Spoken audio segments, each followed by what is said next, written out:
Hi అండి, అందరికీ నమస్కారం. Welcome to AP schemes and job updates in Telugu. మరో జిల్లాలో రాత పరీక్ష లేకుండా అంగన్వాడీ ఉద్యోగాల notification. Anganwadi job vacancy latest job update అండి. సో నిరుద్యోగ మహిళలకు శుభవార్త. రాత పరీక్ష లేకుండా 10వ తరగతి పాస్ అయిన అభ్యర్థులకి పర్మనెంట్ ఉద్యోగం సొంత జిల్లాలోని అప్లై చేస్తే చాలు. కాకినాడ జిల్లా అడ్డతీగాల వై రామావరం మండలాల్లో అంగన్వాడీ టీచర్ ఆయా పోస్టులకు అర్హులైన అభ్యర్థుల నుండి దరఖాస్తులు స్వీకరిస్తున్నారు. ICDS project CDPO CH Lakshmi గారు ప్రకటించారండి. సో మనకి అంగన్వాడీ నోటిఫికేషన్ నుంచి మరి వేరే జిల్లాలో నోటిఫికేషన్ పడింది. ఆ డీటెయిల్స్ అంటూ నేను క్లియర్గా ఎక్స్ప్లెయిన్ చేస్తాను. అంతకన్నా ముందు మీరు నా ఛానల్ని ఫస్ట్ టైం చూస్తున్నట్లయితే ప్లీజ్ ఛానల్ సబ్స్క్రైబ్ చేయండి. మరిన్ని ఇలాంటి లేటెస్ట్ అప్డేట్స్ కోసం పక్కనే ఉండే బెల్ ఐకాన్ని క్లిక్ చేసి ఆల్ అనే ఆప్షన్ని యాక్టివేట్ చేస్తే నేను వీడియో పెట్టిన వెంటనే మీకు నోటిఫికేషన్ వస్తుందండి. ఇక లేట్ చేయకుండా మనం వీడియోని స్టార్ట్ చేసేద్దాం. ఈ అంగన్వాడీ నియామకాలు అడ్డతీగల ఐసిడిఎస్ ప్రాజెక్ట్ పరిధిలో జరుగుతుందండి. అంగన్వాడీ కేంద్రాల్లో ఖాళీగా ఉన్న పోస్టులను భర్తీ చేసేందుకు అర్హత కలిగిన మహిళా అభ్యర్థుల నుండి దరఖాస్తులు అనేది తీసుకుంటున్నారు. సో అసలు పోస్ట్ నేమ్స్ ఏమిచ్చారో చూద్దాము. అంగన్వాడీ టీచరు, అంగన్వాడీ ఆయా, మినీ అంగన్వాడీ టీచర్ పోస్ట్కి మనకి వేకెన్సీ అనేది ఉందని చెప్పి నోటిఫికేషన్ వదిలారు. సో అంగన్వాడీ టీచర్ మరి ఆయా ఎన్ని వేకెన్సీస్ ఉన్నాయో చూద్దాము. అడ్డతీగల మండలంలో అడ్డతీగలలో 2 అంగన్వాడీ కేంద్రాల్లో ఆయా పోస్టులు, అలాగే వై రామావరం మండలంలో చాకిరేవుల, నువ్వుల గంటిపాలెం మినీ అంగన్వాడీ కేంద్రాల్లో కార్యకర్తల పోస్టులు మనకి ఖాళీగా ఉన్నాయని చెప్పి మనకి నోటిఫికేషన్ వచ్చింది. సో అర్హత ఏముండాలి చూద్దామండి. అంగన్వాడీ టీచర్ అండ్ అంగన్వాడీ ఆయా 10వ తరగతిలో ఉత్తీర్ణులై అర్హత కలిగిన మహిళా అభ్యర్థులు అప్లై చేసుకోవచ్చు. ఏజ్ లిమిట్ ఎంత ఇచ్చారు? 21 సంవత్సరాల నుంచి 35 ఏళ్ళు వరకు ఏజ్ లిమిట్ ఇచ్చారండి. అలాగే అప్లికేషన్ ఫీ, ఈ నోటిఫికేషన్లో అప్లై చేస్తే దానికి ఎటువంటి అప్లికేషన్ ఫీజు తీసుకోబడదు. ఇది ఆన్లైన్ అప్లికేషన్ కాదు, ఆఫ్లైన్ అప్లికేషనే. మనమే డైరెక్ట్గా అప్లికేషన్ పెట్టుకోవాలి. సో ఎలా దరఖాస్తు చేసుకోవాలి? అభ్యర్థులు స్థానిక ఐసిడిఎస్ కార్యాలయం ద్వారా దరఖాస్తు సమర్పించాలి. ఐసిడిఎస్ కార్యాలయం అంటే మహిళా మరియు శిశు సంక్షేమ శాఖ అని చెప్పి అర్థమండి. ఆ ఆఫీస్లో ఈ జాబ్ నోటిఫికేషన్ సంబంధించి అప్లికేషన్ ఇస్తారు. లేదు అంటే మీరు అంత రిస్క్ చేసుకోకుండా నేను కింద డిస్క్రిప్షన్లో ఈ జాబ్కు తగిన అప్లికేషన్ లింక్ ఇస్తాను. మీరు అప్లికేషన్ లింక్ని మీ మొబైల్లో డౌన్లోడ్ చేసుకొని ప్రింట్అవుట్ తీసుకొని ఆ ఫామ్ని ఫిలప్ చేస్తే సరిపోతుంది. సో మీరు అప్లికేషన్ ఫామ్తో పాటు కావాల్సిన డాక్యుమెంట్స్ ఏంటో చూద్దాము. స్థానిక ధృవపత్రం అంటే మీరు ఆ ఊరి నివాసి అని నివాస ధృవీకరణ పత్రం ఉండాలి.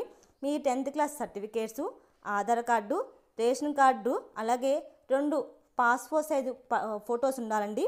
అలాగే ఈ కావాల్సిన డాక్యుమెంట్స్ని అలాగే మీరు ఫిలప్ చేసిన బయోడేటాని అన్నిటిని కలిపి అటాచ్ చేసి మీ దగ్గరలో ఉన్న గెస్టెడ్ అధికారి అంటే గవర్నమెంట్ సంబంధించిన అధికారి అండి. ఫర్ ఎగ్జాంపుల్ చెప్తున్నాను, మన టీచర్స్ ఉంటారు కదా, government teachers, board school teachers, వాళ్ళ సైన్ను అలాగే స్టాంపు మీ దగ్గరలో ఉన్న మండల ఆఫీస్లో కానీ లేకపోతే విఆర్ఓ ఆఫీస్లో కానీ సంతకాలు సైన్ చేసి ఇస్తారు ఆ పేపర్స్ అన్నిటి మీద.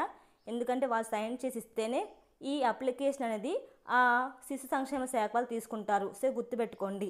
సో ఈ లాస్ట్ డేట్ ఎప్పటికల్లా అప్లై చేయాలి? ఏప్రిల్ 10th కల్లా మీరు అప్లికేషన్ అనేది ముందుగా ఇవ్వాలండి.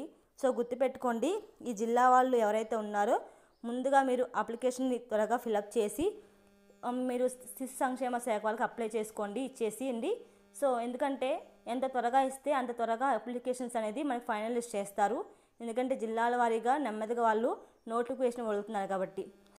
ఇప్పుడు మనం దరఖాస్తు ఫామ్ని ఎక్కడ డౌన్లోడ్ చేయాలి అలాగే ఎలా ఫిల్ చేయాలో చెప్తాను. నేను కింద డిస్క్రిప్షన్ బాక్స్లో నీ జాబ్కు తగిన అప్లికేషన్ ఫామ్ని ఇస్తానండి. దాన్ని డౌన్లోడ్ చేసుకొని ప్రింట్అవుట్ తీసుకోవాలి. ప్రింట్అవుట్ తీసుకున్న తర్వాత ఏమేం డీటెయిల్స్ ఫిలప్ చేయాలో చెప్తానండి, వివరంగా చూడండి. చాలా ఈజీ ప్రాసెస్సే, పెద్ద ఏం కష్టం ఉండదు, అందరికీ అర్థమవుతుంది. అంగన్వాడీ కార్యకర్త, హెల్పర్, మినీ అంగన్వాడీ కార్యకర్త పోస్టు కోసం దరఖాస్తు చేయబడిన అంగన్వాడీ కేంద్రం పేరు అంటే మీరు ఏ అంగన్వాడీకి అప్లై చేస్తున్నారో ఆ అంగన్వాడీ యొక్క పేరు రాయాలి. అలాగే పోస్ట్ పేరు అంటే మీరు హెల్పర్గా, టీచర్గా అప్లై చేస్తున్నారా ఆ పేరు రాయాలండి. అభ్యర్థి పేరు అంటే మీ పేరు, మీ భర్త పేరు, చిరునామాలో గ్రామం పేరు, వీధి పేరు, పంచాయతీ పేరు, మండలం పేరు, పిన్ కోడ్ వేయాలి. అలాగే ఫోన్ నెంబర్, ల్యాండ్ నెంబర్ అయితే ల్యాండ్ నెంబరు, మొబైల్ నెంబర్ అయితే మొబైల్ నెంబర్ వేయాలి.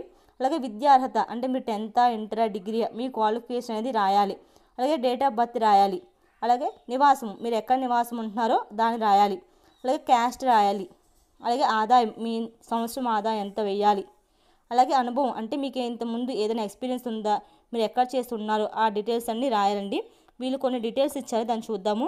ఇంటర్మీడియట్ బోర్డు లేదా గుర్తింపు పొందిన యూనివర్సిటీ నిర్వహించిన ప్రీ స్కూల్ టీచర్ ట్రైనింగ్ లేదా క్రేషీ మరియు ప్రీ స్కూల్ మేనేజ్మెంట్ ట్రైనింగ్ లేదా ఈసీఈ వర్కర్గా పనిచేస్తున్న వాటి ఎక్స్పీరియన్స్ కూడా రాయాలి అని చెప్పి ఇచ్చారు.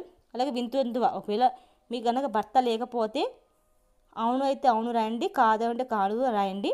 అలాగే వితంతువై మీకు కనుక మైనర్ పిల్లలు ఉండే కనుక వారి యొక్క డేట్ ఆఫ్ బర్త్ రాయండి. మీకు ఒక బాబా ఒక పాప ఎంతమంది పిల్లలు అయితే అంత పిల్లల డేట్ ఆఫ్ బర్త్ని మీరు ఆ బాక్స్లో రాయాలి.